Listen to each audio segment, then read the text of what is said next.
Sergeant James Lockridge sneers openly, mocking the woman on his testing range, seeing only a logistics officer undeserving of the $36 million prototype rifle she's holding. They thought she was just a supply clerk. What they didn't know was she carried generations of sniper talent in her veins. Stick around, because one impossible shot later, Sergeant Lockridge's empire of arrogance won't just crumble, it'll explode. When the dust settles, justice won't whisper, it'll roar, leaving only the shattered pieces of his pride behind. We read every single comment, so tell us where you're watching from and what time you found this. And don't forget to subscribe. Sergeant James Lockridge's fingers trace the polished surface of his badge, a habit born from 2 decades of wielding authority at Depot Asher. The morning sun catches its gleam, reflecting his sneer as he watches the woman handle the prototype rifle with unsettling familiarity. $36 million of military innovation shouldn't rest so naturally in civilian hands, especially not in the grip of some logistics officer who dared step onto his testing ground. Well, well. What do we have here? Sergeant James Lockridge's voice carries across the range, drawing snickers from his usual crowd of sycophants. The prototype's sleek barrel catches the light as she checks its weight with practiced ease. His jaw clenches. Since you think you belong here, show us what you've got. Logistics. The wind whips across the range, carrying whispers and the subtle clicks of phones being raised. Sergeant James Lockridge's chest swells with anticipated triumph as he gestures mockingly toward the impossible target, a shot that's humbled countless seasoned marksmen. But something in her stance makes his confidence waver. The way she squares her shoulders, how her fingers dance across the rifle's controls with intimate knowledge. It mirrors the muscle memory he's seen in natural-born shooters. That target's taken down better soldiers than you'll ever be. Sergeant James Lockridge announces his voice, carrying the weight of countless victories. But his heart skips when she doesn't flinch, doesn't hesitate. Instead, she maintains that infuriating calm, that quiet certainty that scratches at something deep in his memory, a reflection of his younger self before rank and power corrupted his spirit. The crowd grows phones recording as she takes her stance. Sergeant James Lockridge's fingers brush his badge again, seeking reassurance in its familiar texture. You've got one shot, he declares, expecting, needing her to fail. Make it count or go back to counting supplies. The shot cracks across the range like thunder, and for one glorious moment, Sergeant James Lockridge's smirk remains frozen on his face. Then the impossible happens. The target registers a perfect hit, and the crowd erupts. His badge suddenly feels heavy, its weight pressing against his chest like an accusation as phones light up with notifications. Riflegate explodes across social media, carrying with it the beginning of his downfall. His mind races back to another morning 20 years ago, when he stood where she stands now before power and pride twisted his purpose. The memory burns, forcing him to confront an uncomfortable truth. In trying to protect his domain, has he become what he once fought against? Type pride falls if you've ever witnessed someone's arrogance become their downfall. Looking at her now, Sergeant James Lockridge sees not just a logistics officer, but a mirror reflecting his own corrupted journey. The prototype rifle rests in her hands like it was crafted for her grip, and the questions he's avoided for years surge forward. When did protecting standards become about protecting his power? When did nurturing talent transform into crushing it? A colonel steps forward from the growing crowd, his presence sending ripples of tension across the range. Outstanding shot, Captain Okus. The new combat training program needs an instructor with exactly your expertise. Sergeant James Lockridge's badge catches the sun one final time, its gleam now seeming more like a spotlight, exposing his prejudice than a symbol of authority. As witnesses continue recording, one question echoes through his mind. How long can a kingdom built on bias stand when talent refuses to be denied? Sergeant James Lockridge's fingers trace the embossed surface of his badge, a gesture that once brought comfort, but now feels like touching a burning coal. The morning sun streaming through his office window catches the brass casting accusatory gleams across the scattered failure reports of the HX-9 targeting system. His pride, his legacy now threatening to become his undoing. 20 years of experience, Sergeant James Lockridge mutters, scanning through decades of wind pattern analyses he'd compiled. His eyes narrow at Taryn Okas's preliminary assessment, her annotations precise and devastating in their accuracy. The connection hits him like a physical blow. Russell Okas, the Force recon legend, whose techniques had revolutionized long-range shooting.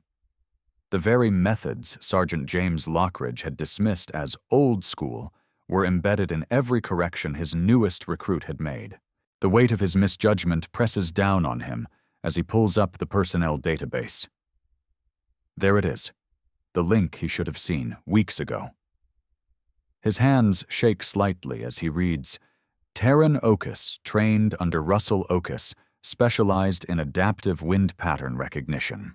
Recent studies from the Advanced Marksmanship Institute flash through his mind, validating everything he'd arrogantly rejected: genetic predisposition for spatial awareness, enhanced pattern recognition in multi-generational military families. A knock at his door makes Sergeant James Lockridge jump. "Come in," he barks, struggling to maintain his authoritative facade. Lieutenant Chen enters, tablet in hand.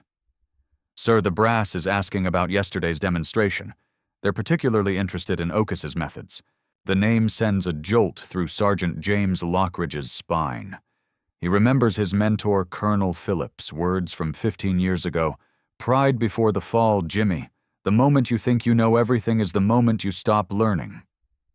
He'd laughed then, young and cocksure. Now those words taste like ash in his mouth. His computer pings. Another email about the HX-9's shortcomings with Taryn Okas's name prominently featured. The system he'd championed, the one he'd staked his reputation on, being dismantled by the very person he'd tried to humiliate. The irony isn't lost on him. Through his window, Sergeant James Lockridge watches recruits gathering at the range. Taryn Okas stands among them, her stance confident but not arrogant, exactly like her father's. A small crowd forms around her. The same officers who used to hang on his every word, now drawn to her natural expertise. His badge catches the light again, and Sergeant James Lockridge's inner reflection surges. "All these years I've worn this badge like armor, using it to shield myself from change, from challenge. But what if it's become my prison instead? Every medal, every commendation. Were they earned by skill or awarded by a system that simply echoed my own biases?" The wind patterns Okas reads so effortlessly. They've always been there, haven't they? Just like the truth I refused to see. Looking at his reflection in the window, Sergeant James Lockridge sees what he's become. Not the guardian of standards he'd imagined, but a barrier to progress. The morning's incident report sits unopened on his desk, titled Performance Review Advanced Wind Pattern Integration. T. Okas Methodology. The viral video from yesterday's demonstration has already reached the senior command. Lockridge wrong trends on military forums each share another nail in the coffin of his carefully constructed authority. His phone buzzes with messages from other training facilities, all asking about Taryn Okas's techniques. Have you ever watched your foundation crack? Type pride if you've seen someone's ego become their downfall. Sergeant James Lockridge reaches for his badge again, but this time, instead of drawing strength from it, he really looks at it, sees the tarnish he'd been ignoring, the weight of outdated thinking it represents. In the distance, the crack of rifle fire marks another perfect shot from Taryn Okas each round, finding its mark despite the challenging wind conditions he'd always used as an excuse. His legacy, built on decades of resistance to change, stands exposed in the harsh light of progress. And somewhere in the back of his mind, Sergeant James Lockridge begins to understand that his real failure wasn't in his shooting technique. It was in his refusal to see the future when it stood right before him, wearing her father's determined expression and carrying the weight of generations of excellence in her steady hands. Sergeant James Lockridge stares at his reflection in the polished surface of his marksmanship instructor badge, watching it distort with each tremor of his hands. The morning sun streaming through his office window seems to mock him, just as the echo of that impossible shot, 2,150 meters, continues to reverberate through his mind. Across the yard, cameras flash. Taryn Okus is giving another interview, her stance confident, her smile radiant.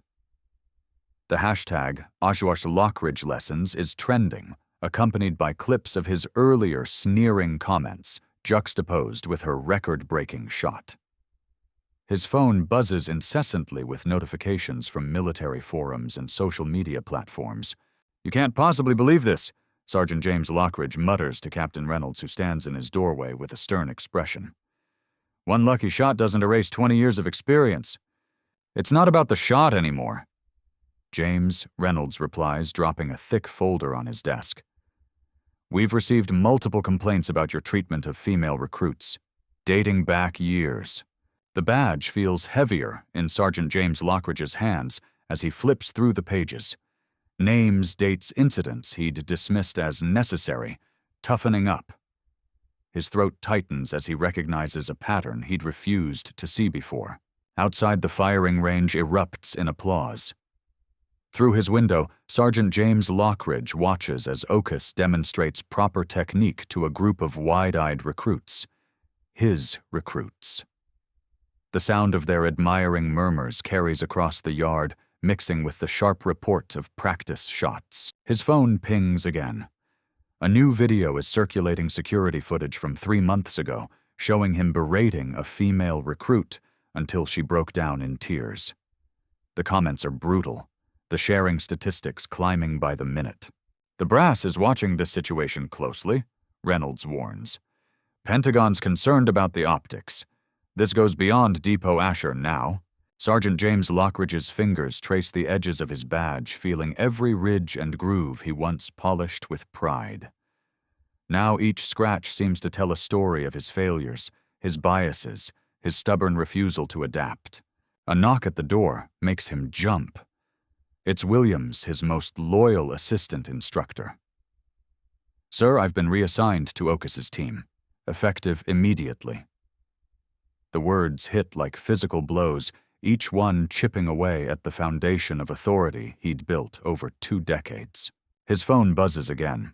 CNN wants a comment about the systemic issues at Depot Asher. The badge slips from his trembling fingers, clattering onto his desk like a final gunshot. "Have you faced the range today?" Reynolds asks, though they both know the answer. Sergeant James Lockridge hasn't touched a rifle since that shot. Can't bear to face the possibility that everything he's built his identity around might be based on a lie. The day drags on, each hour bringing new revelations. Old students sharing stories, current recruits requesting transfers. His inbox fills with official inquiries, while social media explodes with Lockridge Lessons stories. As sunset approaches, Sergeant James Lockridge stands alone on the now empty range. The target stands at 2,950 meters. Her target, her distance, her triumph. His badge weighs in his pocket like a stone of judgment. A single shell casing lies forgotten in the dust. He picks it up, rolling it between his fingers, remembering how he'd laughed when she first stepped up to take that shot. The metal catches the dying light, just as his world catches fire around him. Type "Pride Falls" if you've ever watched someone's carefully constructed world crumble of their own making. The crack of rifles continues in the distance, her class running evening drills. Each shot sounds like another nail in the coffin of his career, his reputation, his understanding of himself. Sergeant James Lockridge clutches his badge harder, knowing tomorrow will only bring more consequences, more revelations. More proof that the world he knew is changing, and he failed to change with it. Officer James Lockridge watches the polished floors of Depot Asher's main corridor reflect his distorted image as he walks, each step echoing like a countdown to execution. His badge, once a symbol of absolute authority, now weighs in his pocket like lead. 20 years of building Task Force Sable Viper, and now it's slipping through his fingers because of her. Taryn Okus. The security footage plays on every screen he passes. That perfect shot she made breaking not just the record, but his ironclad control. His own voice haunts him from the video. Women don't belong in Sable Viper. The hashtag James Lockridge Lies trends on military forums, spreading like wildfire across social media platforms. Sir. A junior officer who once couldn't meet his gaze now stands tall, blocking his path. The commander requests your presence, immediately. James Lockridge's hand instinctively touches his badge, feeling its cold metal one last time. The walk to Commander Hayes's office stretches eternal each step, accompanied by whispers and diverted gazes. Through the glass walls, he sees Taryn Okus exiting, her new Sable Viper patch gleaming on her shoulder. Dusotats, drop a 1. If you're watching history change, flashes across screens throughout the base as the live stream continues. Inside the office, Commander Hayes doesn't stand. Sergeant Lockridge, the investigation has concluded. Your conduct regarding Specialist Okus and numerous other qualified female candidates shows a pattern of discriminatory behavior spanning years. James Lockridge's fingers tremble as he reaches for his badge. Sir, I built this task force, and now you've destroyed your place in it. The commander's words cut like steel. Your badge, Sergeant. The cold metal slips from James Lockridge's grasp, landing with a final damning thud on the polished desk. Outside, he hears cheering, Taryn Okus conducting her first official Sable Viper training session. Her voice carries authority he once claimed exclusively his own. His phone buzzes constantly. CNN picks up the story. Military forums explode with revelations of his past misconduct, and Trauj, Sable Viper, rises trends alongside his downfall. Each notification feels like another bullet finding its mark. Share this moment if you believe in breaking barriers. Scrolls across the base's news feeds. James Lockridge stands at the edge of the training ground, watching through the fence, as Taryn Okus demonstrates the shot that started it all. Each trainee, regardless of gender, watches in awe. His creation, Task Force Sable Viper, evolves before his eyes into something he never imagined. Something better. The final blow comes when his phone shows the official military channel's post. Task Force Sable Viper announces historic changes under new leadership. Qualification standards remain unmatched, doors now open to all who can meet them. Sable Viper rises. James Lockridge turns away, his footsteps heavy on the grounds he once ruled. Behind him, the sound of perfect shots rings out, each one a reminder of his hubris, each one carrying Taryn Okus's signature precision. His empire hasn't just fallen, it's been reconstructed into something that should have existed all along. Type change if you've witnessed pride fall to progress. The setting sun casts long shadows across Depot Asher as James Lockridge takes his final walk off the base. His badge, his power, his carefully constructed world, all dismantled by a single perfect shot and the unstoppable force of change it unleashed. Task Force Sable Viper soars on without him, stronger in its newfound diversity, while he faces the bitter truth that his greatest enemy was never Taryn Okus, but his own blind prejudice. From my small desk in the Civilian Administration Office, I, Sergeant James Lockridge, can't help but flinch at each crisp crack of gunfire from the training range. The sound I once commanded now mocks me, each shot a reminder of my catastrophic fall.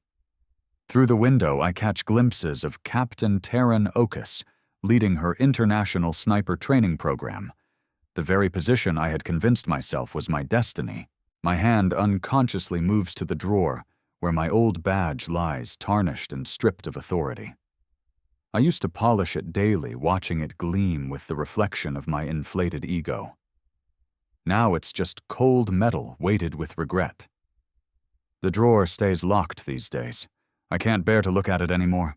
Excellent form, Captain Ocus. The praise from visiting military officials carries across the yard, and my stomach churns. I remember how I used to dismiss her, how I stood there that fateful day, arms crossed, smirking as I challenged her to make that impossible shot. The memory of her perfect execution, the way the bullet hit dead center, the stunned silence that followed, plays in my mind like a recursive nightmare. My phone buzzes with another notification from the military training forum. The hashtag #Ocus Excellence is trending again, accompanied by videos of her latest teaching innovations.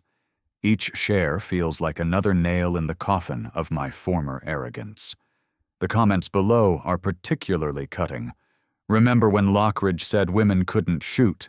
Look who's teaching the world now. The afternoon sun catches the glass awards case in the main hall. Where my accolades once stood, there's now a collection of Ocus's achievements, including the bullet casing from that historic shot, mounted alongside the target that changed everything. The plaque beneath it reads, "Breaking barriers one shot at a time. Sir." A young administrative assistant appears at my desk. Even now, the "Sir" feels wrong, a courtesy title that no longer carries the weight it once did. Captain Oakes's new training manual needs processing for distribution. Of course it does. Her methodology is being adopted by military academies worldwide, while I file paperwork about her success. I open the manual, my hands trembling slightly. The dedication page hits like a physical blow. To those who doubted, your resistance made us stronger. She didn't name me, didn't need to. Everyone knows. The security footage of my meltdown after her shot went viral, my rage-filled tirade about women destroying military standards, becoming a case study in toxic leadership. The range falls silent for a moment, then erupts in applause. Through the window, I see Ocus demonstrating another impossible shot, her students gathering around her with obvious admiration. My chest tightens as I remember how I used to command that same space, how I used my position to diminish rather than develop talent. My badge sits heavy in its drawer, a constant reminder of everything I lost. But perhaps that's exactly what needed to happen. My fall became a watershed moment for the military's gender bias discussion. My very public disgrace opened doors that had remained stubbornly shut. Type lessons learned.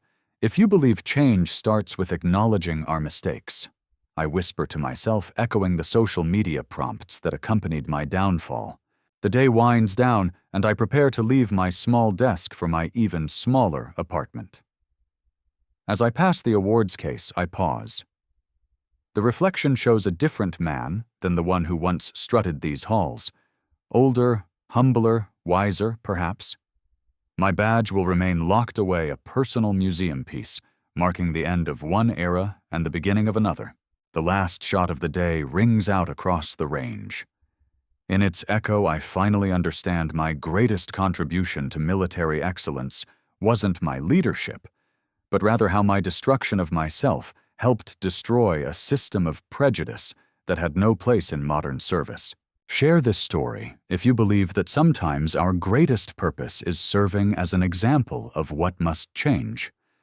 The sound of progress is deafening, and sometimes it comes in the form of a perfect shot fired by exactly the person you wrongly doubted.